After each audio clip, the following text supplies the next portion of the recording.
Hello അസ്സാം വലൈക്കും welcome to your YouTube channel. ഇത് നമ്മൾ ഉണ്ടാക്കാൻ പോകുന്നത് ഒരു പൊട്ടറ്റോ ഫ്രൈ ആണ്. ആ ഫ്രൈ പറഞ്ഞാൽ നമ്മൾ ചിക്കൻ ഫ്രൈനേക്കും ടേസ്റ്റിൽ നമുക്ക് പെട്ടെന്ന് ഉണ്ടാക്കാൻ പറ്റുന്നൊരു ഫ്രൈ ആണ് കേട്ടോ.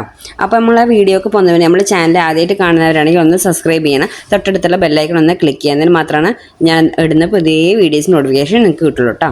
അതുപോലെ തന്നെ എല്ലാവരും സ്കിപ്പ് ചെയ്യാതെ ഒന്ന് കാണാൻ വേണ്ടി ശ്രമിക്കുക.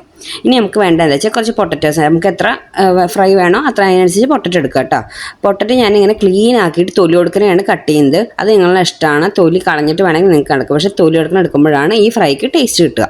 അപ്പോൾ നല്ല കഴുകിയിട്ട് വേണം നമ്മൾ എടുക്കാൻ. അപ്പോൾ ഞാനൊരു 50 പൊട്ടറ്റോ ചെറുതായതുകൊണ്ട് ഒരു 50 എടുത്തിട്ടുണ്ട്. എല്ലാം കഴുകി ക്ലീൻ ആക്കി കൊടുന്ന് വെച്ചാണ് ഞാൻ. ഇനി നമുക്ക് എത്ര ഫ്രൈ വേണോ അതിനനുസരിച്ച് ഓരോരുത്തർക്ക് ഇഷ്ടം എടുക്കുക. ഇതിപ്പോൾ ഞാൻ ഒരു പൊട്ടറ്റോ എടുത്ത് അതിൻ്റെ നടു കട്ട് ചെയ്ത് എന്നിട്ട് അത് പിന്നെ ഒരു സെൻറ്റർ കട്ട് ചെയ്തിട്ട് ഇതുപോലെയാണ് ആക്കിയെടുക്കുന്നത് കേട്ടോ. അപ്പോൾ ഞാൻ ഈ കട്ട് ചെയ്യുന്ന രീതിയിൽ അതുപോലെ കട്ട് ചെയ്തിട്ട് ആ ഒരു സൈസിൽ വേണം കിട്ടാൻ. ഇപ്പോൾ ഞാൻ എല്ലാം കട്ട് ചെയ്തെടുത്തിട്ടുണ്ട്. ആ തൊലി കൊടുക്കാൻ എടുക്കാൻ നോക്കുക. കഴുകി ക്ലീനാക്കി പിന്നെ കുഴപ്പമില്ലല്ലോ. ഈ ഒരു സൈസിലാണ് എടുത്തിരിക്കുന്നത്. അതിൽ മീഡിയം, ഓവറായിട്ട് സൈസ് കൂടും വേണ്ട, ഒരു മീഡിയത്തിൽ. ചെറിയ പൊട്ടറ്റോ ആണെങ്കിൽ ഇങ്ങനെ കട്ട് ചെയ്തെടുക്കുക കേട്ടോ. അടുത്തിട്ട് സൈസ് മീഡിയം സൈസ് അനുസരിച്ച് എടുക്കുക. അപ്പോൾ ഇതാ ഞാൻ ഇതേ സൈസിലാണ് ഇപ്പോൾ എല്ലാം കട്ട് ചെയ്തെടുത്തിരിക്കുന്നത്. ഇനി നമ്മൾ ഏത് പാനിലാണോ അല്ലെങ്കിൽ ഏത് ഇതിലാണോ ഇത് ഉണ്ടാക്കാൻ പോകുന്നത് വെച്ചാൽ ആ പാത്രം തന്നെ എടുക്കാൻ നോക്കുക കേട്ടോ. എന്നിട്ട് നമുക്ക് ഈ പൊട്ടറ്റോ കട്ട് ചെയ്ത് വെച്ചൊക്കെ അതിലേക്ക് ഇട്ട് കൊടുക്കുക. ഇനി നമുക്ക് വേണ്ടത് കുറച്ച് മസാലപ്പൊടികളാണ്. അതിന് വേണ്ടിയിട്ട് ഞാൻ കാശ്മീരി ചില്ലിയാണ് ഇട്ടിട്ട് കാശ്മീരി ചില്ലിനെ എടുക്കാൻ നോക്കുക. ഒരു കളറിന് അതേപോലെ കാശ്മീരി ചില്ലിനെ എടുക്കാൻ നോക്കുക. അത് 2 വലിയ ടേബിൾ സ്പൂണ് കാശ്മീരി ചില്ലി ഇട്ട് കൊടുത്തിട്ടുണ്ട്. അതിനുശേഷം ഒരു 1/2 ടീസ്പൂണിൻ്റെ അടുത്ത് മഞ്ഞൾപ്പൊടിയും പിന്നെ 1/2 ടീസ്പൂണും പെരിഞ്ജീരകത്തിൻ്റെ പൊടിയാണ് കേട്ടോ. പെരിഞ്ജീരക പൊടിയാണ് ഇട്ട് കൊടുത്തത്. പിന്നെ നമുക്ക് വേണ്ടത് ആവശ്യത്തിന് ഉപ്പാണ്. ഉപ്പ് ഇട്ട് കൊടുക്കുക, കുറച്ചിട്ട് കൊടുക്കുക. ഇനി നമുക്ക് അത് അതിൻ്റെ വേവും കാര്യങ്ങളൊക്കെ നോക്കിയതിനനുസരിച്ച് പിന്നെ വേണമെങ്കിൽ ഇട്ട് കൊടുക്കുക. ഇപ്പോൾ കുറച്ച് ഉപ്പിട്ട് കൊടുത്തിട്ടുണ്ട്. ഇതാ അതിനുശേഷം ഒരു വലിയ 2 ടേബിൾ സ്പൂൺ വെളിച്ചെണ്ണയാണ് കേട്ടോ ഒഴിച്ചു കൊടുക്കുന്നത്. വെളിച്ചെണ്ണ എടുക്കുക. വെളിച്ചെണ്ണ ആകുമ്പോഴാണ് ഫ്രൈ ആയി വരുമ്പോൾ അതിൻ്റെ ടേസ്റ്റ് കേട്ടോ. ഓയിലിനാളും ടേസ്റ്റ് വെളിച്ചെണ്ണയാണ്, ഫ്രഷ് ആയിട്ടുള്ള വെളിച്ചെണ്ണ. അതും ഒഴിച്ചു കൊടുത്തതിന് ശേഷം ഇനി നമ്മൾ കൈ വെച്ചിട്ട് തന്നെ മിക്സ് ചെയ്ത് കൊടുക്കണം കേട്ടോ. കൈ വെച്ചിട്ട് തന്നെ നന്നായിട്ട് മിക്സ് ചെയ്ത് കൊടുക്കുക. ഈ മസാലകളൊക്കെ നന്നായിട്ട് അതുമ്മ പറ്റി പിടിച്ചിരിക്കണം. ആ രീതിയിൽ തന്നെ നന്നായിട്ട് മിക്സ് ചെയ്ത് കൊടുക്കണം. അപ്പോൾ അതുകൊണ്ടാണ് ആ മസാല കമ്മ ഉണ്ടാകണം. നമ്മൾ ഏത് പാത്രത്തിലാണ് വെക്കണം അതിൽ തന്നെ മസാല പറ്റി വെക്കാൻ പറയുന്നത് കേട്ടോ. ഇതാ ഇപ്പോൾ ഇതുപോലെ എല്ലാ മസാലയും ഉമ്മ പിടിച്ച് സെറ്റായിട്ടുണ്ട്. ഇനി നമുക്കൊരു 5-10 മിനിറ്റ് റെസ്റ്റ് ചെയ്യാൻ വെച്ചാൽ അത്രയും നല്ലതാകുമ്പോൾ എല്ലാം സെറ്റായിട്ടുണ്ടാവും.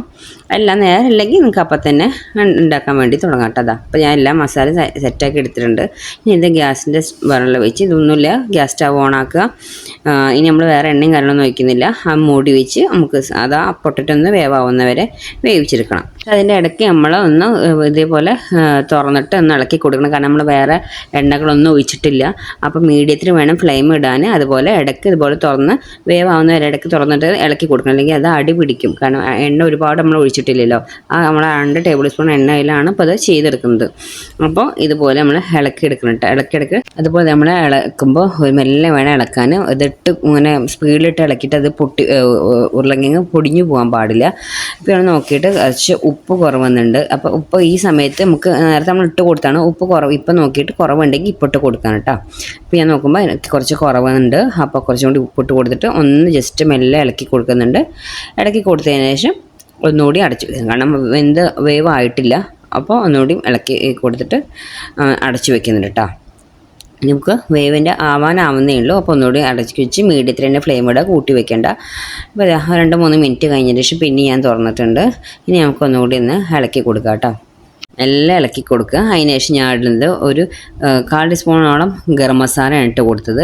പിന്നെ ഒരു 1/2 ടീസ്പൂണ് മീറ്റ് മസാലയാണ്. മീറ്റ് മസാല അല്ലെങ്കിൽ ചിക്കൻ മസാല ഒരു 1/2 ടീസ്പൂൺ ഇട്ട് കൊടുത്താലും മതി കേട്ടോ. ഇനി ആ പൊടിയുടെ പച്ചമണം ആവുന്ന പോലെ ഒന്ന് ഇളക്കി കൊടുക്കുക. അപ്പോൾ കറക്റ്റ് വേവായിട്ടുണ്ട് പൊട്ടറ്റോ. അപ്പോൾ അത് പൊടിഞ്ഞു പോവാതെ ഇതുപോലെ നമുക്ക് ഒറ്റയായിട്ട് തന്നെ എടുക്കണം. അത് വേവായെന്ന് വിചാരിച്ചാൽ അത് എന്താ പറയുക, അത് ഒരുപാടാണ്ട് പൊടിഞ്ഞു പോകാൻ പാടില്ല കേട്ടോ പൊട്ടറ്റോ. ഇതുപോലെ തന്നെ ഒറ്റയായിട്ട് ഫ്രൈ പോലെ ഒറ്റയായിട്ട് തന്നെ എടുക്കണം. അത് ജസ്റ്റ് ആ പൊടിയുടെ മണം പച്ചമണം എടുത്ത് പോകാനാണ് ജസ്റ്റ് ഞാൻ ഇളക്കി കൊടുക്കുന്നത്. മെല്ലെ തന്നെ ഇളക്കി കൊടുക്കുക കേട്ടോ. ഇതാ ഇപ്പോൾ കുറച്ച് കറിവേപ്പില ഞാൻ ഇട്ട് കൊടുക്കുന്നുണ്ട്. ആ കറിവേപ്പില ഇല്ലെങ്കിലും കുഴപ്പമൊന്നുമില്ല. കുറച്ച് കറിവേപ്പില ഞാൻ ലാസ്റ്റ് ഇട്ട് കൊടുക്കുന്നുണ്ട് മാത്രം. എന്നിട്ട് ഒന്നുകൂടി ജസ്റ്റ് ഇളക്കി കൊടുക്കുക. അത്ര എല്ലാം ഒന്ന് ഇളക്കി കൊടുത്താൽ മതി. എന്താ പൊടിഞ്ഞു പോവാതെ ഇതേപോലെ മെല്ലെ ഇളക്കി കൊടുക്കുക. ഇപ്പോൾ അത്രയേ ഉള്ളൂ. ഇനിയിപ്പോൾ അത് ഇപ്പോൾ സെറ്റായിട്ടുണ്ട്. നമുക്ക് ഫ്ലെയിം ഓഫ് ചെയ്തിട്ട് നമുക്കത് അടച്ചു വെക്കാം കേട്ടോ. ഇനി എപ്പോഴും നമ്മളെ കഴിക്കാൻ എടുക്കുന്നത് ചൂടോടെ തന്നെ കഴിക്കുക. അതാണ് ടേസ്റ്റ് കേട്ടോ. അപ്പോൾ അടച്ചു വെച്ചിട്ട് ഫ്ലെയിം കഴിക്കാൻ നേരത്ത് ഇതേപോലെ സെർവ് ചെയ്യുക. നല്ല ചൂടോടെ കഴിക്കുമ്പോൾ ചോറിൻ്റെ കൂടെ ചപ്പാത്തിയുടെ കൂടെ കഴിക്കാനൊക്കെ നല്ല സൂപ്പർ കോമ്പിനേഷൻ. എല്ലാ ഐറ്റംസിനും അപ്പത്തിൻ്റെ കൂടെ ദോശയുടെ കൂടെ ഒക്കെ കഴിക്കാം കേട്ടോ. ഇന്ന ഫുഡൊന്നുമില്ല, എല്ലാത്തിൻ്റെ കൂടെ ഈ ഫ്രൈ നമുക്ക് കഴിക്കാം. വെറുതെ നമ്മൾ ചിക്കൻ ഫ്രൈ കഴിക്കുന്നില്ല, അതേപോലെ കഴിക്കാൻ ടേസ്റ്റാണ് കേട്ടോ. അപ്പോൾ അതാ ഇതുപോലെയാണ് വെന്തിട്ടുണ്ട്. ഇതുപോലെ നമുക്ക് ഒറ്റയായിട്ട് ഫ്രൈ ആയിട്ട് എടുക്കണം. നല്ല ടേസ്റ്റാണ് കേട്ടോ. ചിക്കൻ കഴിക്കുന്ന പോലെ തന്നെ ഫ്രൈ കഴിക്കുന്ന പോലെ തന്നെ നമുക്ക് വെറുതെയും കഴിക്കാം. അത്രയും ടേസ്റ്റാണ്. അതായത് ഇതേപോലെ എടുക്കണം. മസാല ഒക്കെ നല്ല സെറ്റായി പിടിച്ചിട്ട് തൊലി എടുത്താൽ അത്രയും ടേസ്റ്റാണ്. നിങ്ങൾക്ക് ഓരോരുത്തർക്ക് ഇഷ്ടമില്ലെങ്കിൽ തൊലി ഒഴിവാക്കാമെന്ന് മാത്രം. പക്ഷേ തൊലി എടുക്കുന്ന ഫ്രൈ ആക്കുമ്പോഴാണ് അതിൻ്റെ ടേസ്റ്റ്. നല്ല കിടിലൻ ടേസ്റ്റാണ്. ഉണ്ടാക്കാൻ ഈസിന് പെട്ടെന്നാവും. കുട്ടികൾക്കൊക്കെ ഒരുപാട് ഇഷ്ടമാവും കേട്ടോ. ചിക്കൻ ഫ്രൈ കഴിക്കുന്ന പോലെ തന്നെ അവരിത് വാങ്ങിക്കഴിക്കും. അപ്പോൾ എല്ലാവരും ഒന്ന് ട്രൈ ചെയ്ത് നോക്കാം കേട്ടോ. അപ്പോൾ പെട്ടെന്ന് ഉണ്ടാക്കാൻ പറ്റുന്ന റെസിപ്പി അല്ലേ. അപ്പോൾ ഇത്രയുള്ള നമ്മുടെ വീഡിയോ ഇഷ്ടമായിരുന്നെങ്കിൽ എല്ലാവരും ലൈക്ക് ചെയ്യാനും ഷെയർ ചെയ്യാനും കമൻറ്റ് ചെയ്യാനും സബ്സ്ക്രൈബ് ചെയ്യാനും മറക്കരുത്. Okay, bye bye, thank you.